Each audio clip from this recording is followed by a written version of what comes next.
Adishakti films. न बनी अंबानी जी जानो तो सभाबानी जी के झूठो के फैलता नी रउआ न ले कुछ बानी जी धरी न जबरी कलाई साफ साफ बतियाई माल पता न दिया अरे मुँह खोल के मांगा मुँह मांगा जानू दा ब्यास मान न जा। अरे फेंकू हो गया औरी देहब कुछ ही न। क्या दीजिएगा?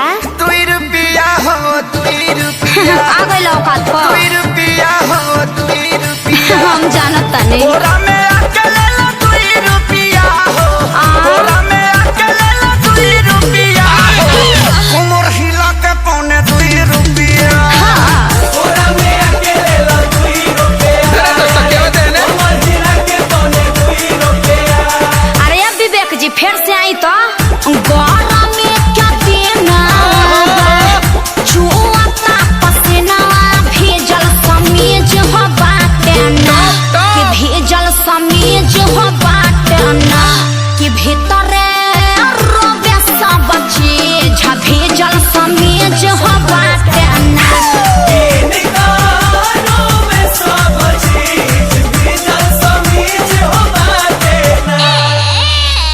सुनले बानी तोहर त बहुते हो खता कमाई हो 1000-2000 जे दे देव तोहरो न कुछ घट जाई हो जवानी अथनी पकैले बाडू कांडी बोला काहे अतना हाई बजट के करे लूटी। अरे बोला भैया दाए जान भैया त हमर होवे हाँ तो फ्री में मजा लेबा छोड़ी हमार अब पीछा लेब न परीक्षा तनी दूरी बनाई अरे तो तोहरे खातिर सब भई जुटावता निधन चल झूठा ऐसे तू रहो जान मान। अरे होई पगली के पाछा पगली झरब का ब्यास। हाँ तो तहार कहे भभाता 2 रुपया हो 2 रुपया का खा 2 रुपया हो 2 रुपया कहत जा।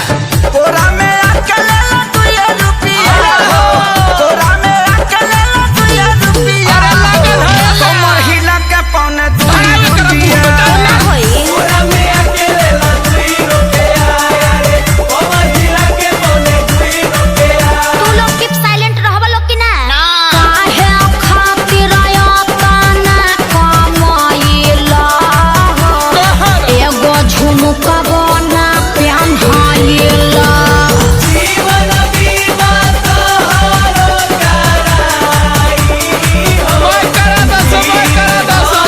सब बेनाई। हाँ तो एगो हाई हिल के सैंडल किनवा दलो सुननी हरो डनली गली क्या ठीका तोहरो तक तने चले हो ठीक सुन लिया। त कंजूस क्या पहले तू बाड़ा रुपया करोड़ों बा भले हो अरे अचल संपत्ति हमर बुतुराज सुन करे जय कबेर हमरो बना दो मिजान सुन सुगीना त जीवन भर बैठी के छिलबू पिया। अच्छा अखिलेश खेसारी है नहीं आई आपका श्याम क्या बोलाई रात भगाना गवाई शहर तक बाजेला। अरे धन धन्य कैलू दिल से बाटे धन्यवाद वेलकम जादव जी। रह जीवन भर जिया जिया मजनू के सारू तू तो देखे में लागत तारा का? फारू बेबी फारू बजट बढ़ाओ बैगनो बेच दे